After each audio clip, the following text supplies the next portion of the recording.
Alors, un deuxième exercice en relativité restreinte sur la transformation des coordonnées d'événements sur les durées propres et les durées impropres. Alors, je vais donc lire l'énoncé et ensuite la correction. Donc, transformation des coordonnées d'événements, durée propre et impropre. Un mobile O' s'éloigne de la Terre à vitesse constante U dans une direction OX normale à un miroir fixé sur Terre en haut, soit R et R', les référentiels galiléens liés respectivement à la Terre, donc au miroir, et au mobile. On synchronise les horloges dans R et R' à l'instant t égale t' égale 0, où leur origine O et O' coïncident. Un signal lumineux de durée très brève est émis par le mobile O' vers le miroir, qui le réfléchit instantanément vers le mobile. L'observateur terrestre note l'arrivée du signal sur le miroir à l'heure t égale grand T. 1. Déterminé en fonction de grand T et du paramètre β qui est le rapport entre U sur C. Les coordonnées des événements suivants dans R et dans R'. Tout d'abord l'événement E, qui est la réflexion du signal sur le miroir. Ensuite l'événement E1, qui est l'émission du signal. Et enfin l'événement E2, qui est l'arrivée du signal réfléchi en O'. En déduire la relation entre T1' et T2', si T1' et T2' désignent les instants d'émission et d'arrivée du signal en O', mesurés dans le référentiel R'. 2. Comparer les durées du trajet incident, mesurées dans R et R'. Comparer également les durées du trajet réfléchi, mesurées dans R et R'. Et comparer les durées du trajet aller-retour, mesurées dans R et R'. Enfin, justifier les relations entre ces durées dans R et R' à partir de la relation entre temps propre et temps impropre. On a une figure donc, qui représente R, le miroir, U, la vitesse de déplacement du mobile exprimée par rapport au paramètre β et donc la célérité de la lumière, donc sa vitesse. Voilà. Donc la correction.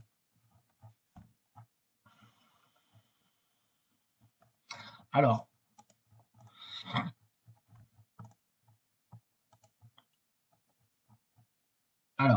donc on a effectivement, on nous donne le rapport β qui est le rapport entre U sur C. Ici, on notera par convention que 1 sur racine de 1 moins V sur C au carré, c'est 1 sur 1 moins β au carré. À l'instant t égale t' égale 0, R et R' coïncident, et donc dès que l'émetteur se met en marche à la vitesse U, il va émettre un signal. Le signal émis par O' arrive en O à l'instant t dans R. Autrement dit, petit t égale grand T.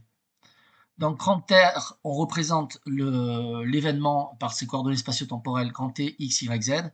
Et dans R', on va le représenter donc par ses coordonnées spatio-temporelles, noté T', X', Y', Z'. Donc le but du problème, c'est qu'on va avoir un aller-retour d'un signal qui est mesuré dans R', et qui aura une durée plus courte en fait que l'aller-retour mesuré dans R. Dans le référentiel où l'émetteur ne bouge pas, le temps est le plus court. Alors, 1. On va avoir donc 3 événements à décrire. Le premier événement, E, est la réflexion du signal sur le miroir en la coordonnée d'espace O dans R. Donc la définition de O dans R, c'est X égale 0. Et il est reçu à l'instant T égale grand T dans R. Dans grand R', notre transformation de Lorentz, on a juste à appliquer le jeu d'équation de transformation de Lorentz, nous dit que X' va s'exprimer comme étant égal à X moins UT sur racine de 1 moins β2, où U, c'est la vitesse de déplacement du référentiel grand R' en translation rectiligne par rapport à R. Autrement dit, comme grand X est égal à 0, puisque O' est égal à 0, c'est égal à moins UT, et U, c'est βC, puisque β, c'est le rapport entre U et C. Donc, moins β, c'est T, sur racine de 1 moins b carré sur 1 moins β au carré, T', la transformation de Lorentz nous dit que T', c'est grand T, c'est T, moins β, c'est X, sur racine de 1 moins β carré, mais X, on sait que X égale à 0, donc U égale βC, donc on sait que T' égale grand T. Donc on a caractérisé l'événement, l'onde arrive sur le miroir, et maintenant on a caractérisé sa réflexion. Donc dans ce qui suit, on va remplacer U par β sur C, ok. Donc β égale U sur C, donc U la vitesse de déplacement de R', du référentiel R' par rapport au référentiel inertiel initial R, donc sur C. Donc on a dit que cette vitesse peut s'exprimer en fonction du paramètre β et de la vitesse de la lumière C. Et donc 1 sur racine de 1 moins U2 sur C2 est égal à 1 sur racine de 1 moins β2. Ok, toujours bien de le rappeler. Donc l'événement E dans grand R va se caractériser par la position X égale 0 et à l'instant T égale grand T. Et le même événement dans R' va donc se caractériser par x' égale moins bêta c grand T sur racine de 1 moins bêta 2, suivant Lorentz. Et Lorentz nous donne également la coordonnée temporelle, T', qui est égale à grand T sur racine de 1 moins bêta 2. Évidemment, si V est très petit devant C, donc autrement dit, notre référentiel se déplace à des vitesses inférieures à la vitesse de la lumière, conséquente, c'est-à-dire lorsque bêta tend vers 0, hein, puisque U sur C va tendre vers 0, on retrouve que x' est égal à 0 et que T' égale petit t, égale T. Autrement dit, les lois de la physique classique. Alors petit b maintenant. Donc, petit b caractérise l'événement émission du signal en O'. Donc cette émission sera donc antérieure, ok, on le note E1. Dans grand R', cet événement a pour caractéristique spatio-temporelle x' égale 0, le signal est émis par l'origine O', ok, et on cherche T1'. Dans grand R, on effectue en fait une transformation de Lorentz inverse, hein, c'est-à-dire on va partir de x1' égale 0, on va avoir x1 qui est égal à x1' plus u fois t1' sur racine de 1 moins bêta au carré, et t1 qui va s'exprimer sous la forme t1' qui est égal, d'après la formule de Lorentz, t1' plus u sur c carré x1. Ici u U a une valeur algébrique, hein. On considère que u c'est plus u si, dans le sens des x croissants, et c'est moins u dans le sens des x décroissants, d'accord, dans la réflexion. Donc sur racine de 1 moins bêta 2. Dans le référentiel grand R, x1 est égal à bêta ct1' sur racine de 1 moins bêta 2. Donc que vaut t1', il est à déterminer, mais il y a une relation qui lie effectivement t1 à t1', à l'instant où se passe l'émission dans R. T1 est égal à t1' sur racine de 1 moins bêta 2. Le signal émis en x1 dans R à l'instant t1 arrive sur le miroir en O à l'instant grand T. Et évidemment, le signal, donc l'onde lumineuse, va se déplacer à la vitesse c de la lumière. La distance parcourue grand L est égale à u fois t. Donc le signal part en 0 et arrive en x1. L'onde se propage donc et arrive en t en étant partie à l'instant t1. On a donc la différence des abscisses, donc 0 moins x1, qui est égale à la vitesse donc du signal, et qui est le signal lumineux qui est émis à la vitesse de lumière, c'est par la différence temporelle entre les deux événements, autrement dit par t grand T moins petit t1. Le signal s'est propagé de O' à O, en haut, à la vitesse moins c. Ok, on la considère algébriquement cette vitesse. Autrement dit, donc x1 est égal à c fois grand T moins t1, et on a donc la relation bêta c T1' sur racine de 1 moins bêta 2 qui est égal à c fois grand T moins T1' sur racine de 1 moins bêta 2. Donc, sachant que bêta égale u sur c, u égale bêta sur c, on a toujours la simplification de Lorentz, qui s'écrit sous cette forme-là. On a bêta c T1' égale c grand T fois racine de 1 moins bêta 2 moins c T1'. Autrement dit, 1 plus bêta facteur de T1' est égal à grand T racine de 1 moins bêta 2. Bon, voilà. Après simplification, on obtient que l'instant T1', donc l'instant T1' est égal à racine de 1 moins bêta sur 1 plus bêta, grand T. Donc on peut réécrire les coordonnées de l'événement réflexion dans les deux référentiels et le référentiel fixe. Donc si on écrit l'événement E1 dans le référentiel grand R, on va donc avoir x1 égale bêta c T1' sur racine de 1 moins bêta 2, qui est égal à bêta c sur racine de 1 moins bêta 2 fois le racine de 1 moins bêta sur 1 plus bêta fois grand T, d'où x1 est égal à bêta c sur 1 plus bêta fois grand T. Que vaut maintenant T1 dans grand R?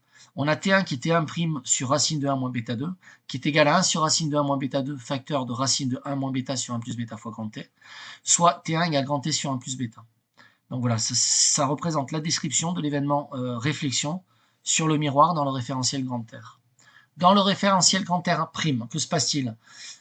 L'instant d'émission est caractérisé par x1' égale 0, d'accord, puisque les deux repères coïncident, et l'instant de T1' vaut racine de 1 moins bêta sur 1 plus bêta fois grand T. L'événement maintenant E2 qui correspond à l'arrivée du signal réfléchi en O', le signal a fait donc un aller-retour. On peut donner la réception dans le référentiel R' facilement. Dans R', on va avoir x2' qui est égal à 0, et on cherche à ce moment l'instant d'arrivée du signal réfléchi en O'. exprimé dans le référentiel R', qui est T2'. Donc, on se sert encore une fois donc, de la transformation de Lorentz, qui nous dit que dans R, on a les relations suivantes. X2 qui est égal à bêta C T2' sur racine de 1 moins bêta 2, et T2 qui est égal à T2' sur racine de 1 moins bêta 2. Donc, on cherche donc maintenant à trouver une relation qui permet de terminer T2'. Dans le référentiel grand R, le signal part du miroir, donc à l'instant x égale 0, à l'heure grand T, et il arrive en O' d'abscisse x2 à l'instant T2. Et ce signal se déplace à la vitesse de la lumière. Donc, on a la relation, donc c'est une relation donc D égale VT. Hein. Autrement dit, la différence des abscisses, donc x2 moins 0, est égale à la vitesse du signal multipliée par la différence de temps du phénomène mesurée dans le référentiel grand R. Et cette différence de temps du phénomène, c'est T2, c'est l'instant où effectivement le signal revient au niveau du miroir, moins grand T. T2 moins grand T étant la durée dans R, comme je l'ai dit. Donc on veut maintenant déterminer les événements complètement à partir des paramètres bêta de notre système et de grand T. On a x2 qui est égal à c fois t2 moins grand T, qui est égal à bêta c t2' sur racine de 1 moins bêta 2, qui est égal à c fois t2' sur racine de 1 moins bêta 2 moins grand T. Autrement dit, bêta c t2' est égal à ct2' est égal à c facteur de 1 moins bêta 2 fois grand T. On en déduit, vous faites juste les manipulations, vous passez tout ce qui a passé à gauche, tout ce qui a passé à droite, vous factorisez par ce qui a factorisé, que T2' s'exprime sous la forme racine de 1 moins bêta facteur de 1 plus bêta, donc racine de 1 moins bêta 2 sur 1 moins bêta fois grand T. Et donc, on va remplacer T2' par sa valeur, donc par sa valeur x2 dans R, et on aura caractérisé chacun des événements dans les référentiels. Donc on remplace ce qui a remplacé par ce qui a remplacé, et on obtient x2 égale bêta c sur racine de 1 moins bêta 2 facteur de 1, racine de 1 plus bêta sur 1 moins bêta fois grand T, qui est égal à bêta c sur 1 moins bêta fois grand T, et T2 qui est égal à 1 sur racine de 1 moins bêta 2 fois T2', qui est encore égal après simplification, grand T sur 1 moins bêta. Évidemment, bêta est adimensionné, on aime bien l'homogénéité entre une longueur et un temps. La dimension de T2 étant la dimension de T sur 1 moins bêta. 1 moins bêta est adimensionné, c'est bien la dimension de T, c'est bien homogène à un temps. On vérifie également que x2 qui est égal à bêta sur 1 moins bêta fois ct, bêta sur 1 moins bêta est adimensionné, ct a la dimension d'une distance, c'est une vitesse par un temps, donc c'est bien homogène à une longueur. 2. On va calculer, donc calcul des durées, et vérifier que dans R', la durée est plus courte que grand R. C'est ce que nous dit que dans le référentiel grand R. Donc autrement dit, on a une contraction des durées. Et que dans le référentiel, R', l'émetteur en mouvement, donc l'émetteur est en mouvement, on a x' qui est égal à moins bêta c grand T sur racine de 1 moins bêta 2. Donc l'origine est à droite, donc le miroir est à gauche, et la position, la position est inférieure à la position O. T' s'exprime sous la forme grand T sur racine de 1 moins bêta 2. L'événement E1, c'est l'événement d'émission du signal qui s'exprime dans le référentiel grand R par les coordonnées spatio-temporelles x1 égale bêta c grand T sur 1 plus bêta, et T1 qui est égal à tau sur tau, qui est le temps propre en fait, sur 1 plus bêta. Dans R', x1' égale 0, T1' égale racine de 1 moins bêta sur 1 plus bêta. L'événement E2 qui correspond au retour du signal exprimé dans le référentiel grand R s'exprime, enfin les coordonnées spatio-temporelles de cet événement exprimé dans R s'expriment sous la forme x2 égale bêta c grand T sur 1 plus moins bêta. On remarquera donc que x2 est supérieur à x1 et que le temps aussi T2 qui est égal à grand T sur 1 moins bêta est nécessairement postérieur puisque bêta est égal à U sur C strictement inférieur à 1. Donc, on divise par quelque chose qui est compris entre 0 et 1, donc c'est supérieur à grand T largement. Dans R', on va avoir x2' qui est égal à 0, T2' qui est racine de 1 plus bêta sur 1 moins bêta fois T1'. Donc ce sont des caractéristiques des mêmes événements dans des référentiels donc différents. Mathématiquement, la relation est simple, hein, tout est linéaire, ce sont des équations du second ordre à résoudre. Alors maintenant, quelle est la durée du trajet incident? Dans grand R, la durée delta T de l'allée, c'est grand T moins T1. Le signal arrive en haut à l'instant grand T et il est émis à l'instant T1. Donc, Donc, comme T1, c'est grand T sur 1 moins plus bêta, donc le trajet aller-retour est égal à grand T moins grand T sur 1 plus bêta. Après simplification, on a que ce trajet aller-retour delta T exprimé dans le référentiel grand R vaut bêta sur 1 plus bêta fois grand T. Ok. Maintenant, ce trajet incident exprimé dans le référentiel en déplacement, donc en translation rectiligne uniforme par rapport à notre référentiel inertiel originel R. Donc dans R', delta T' aller est égal à T' moins T1'. Donc le signal arrive à l'instant T' et il a été émis à l'instant T1'. Ok. Donc voilà, il arrive sur le miroir à l'instant T dans grand R et à l'instant T' dans T' dans R'. Donc dans R', on a delta T' aller qui est égal à T' moins T1', qui est égal à grand T sur racine de 1 moins bêta 2, moins racine de 1 moins bêta sur 1 plus bêta grand T. Donc on fait les simplifications et on obtient que c'est égal à bêta grand T sur racine de 1 moins bêta 2.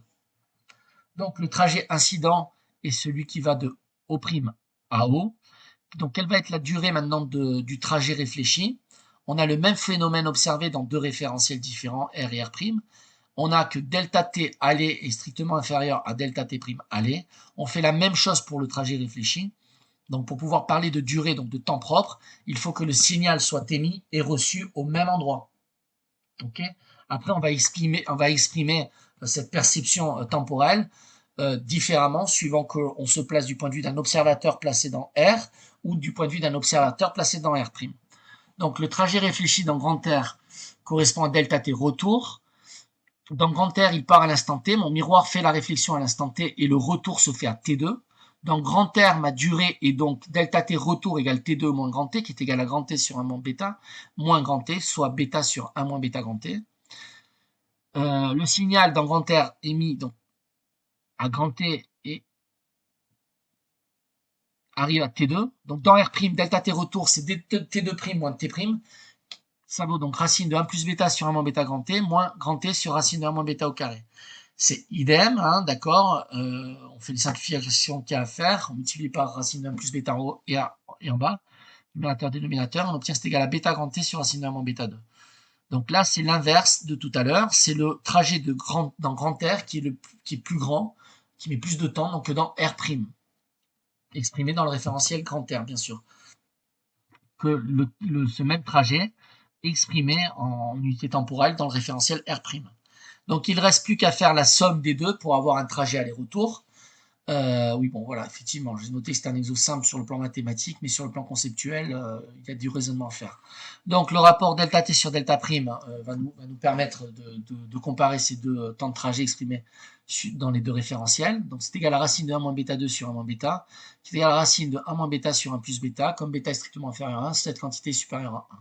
Delta t aller-retour, c'est bêta grand t sur 1 plus bêta t sur 1 moins bêta, est égal, après simplification, à 2 bêta grand T sur 1 moins bêta 2. Donc ça, c'est la durée de l'aller-retour dans le référentiel fixe grand R. Mais dans R', on a un delta x' qui est nul, qui est égal à 0, puisque l'aller-retour se fait au même point. Donc le signal part du point O' et il revient en O'. Donc on a un temps propre, car le signal est émis en O', effectivement, et il revient en O', comme je l'ai écrit ici. Donc dans R', le temps propre, donc on a ce qu'on appelle le temps propre par définition.